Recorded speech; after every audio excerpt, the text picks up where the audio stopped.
Hello, this is your boy Miguel from the Mobile Mechanic 757. Now I'll get down and get straight to the point. Changing a high pressure hose and a BMW 535 I series.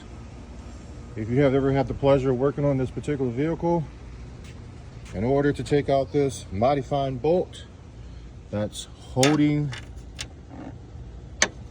that the line is being held on, you barely have any room inside of this vehicle to get your hand in and completely get that bolt out without dropping it.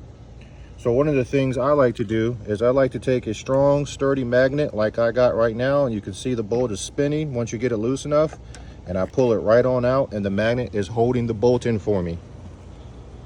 This tool is it's a lifesaver. How many times I've dropped things, but in tight quarters like this magnet is extremely strong, and it pulls it right on out and holds it at the same time. I could have taken some electric tape and put it around the socket or whatever I'm using to hold on to the bolt a little bit better, but this is the easiest way. And also, when you're in tight quarters like this, you don't feel like tearing everything apart. This is just a mechanic tip. If you like these videos, please like, subscribe, and share. Thank you. And please leave positive comments. Thank you.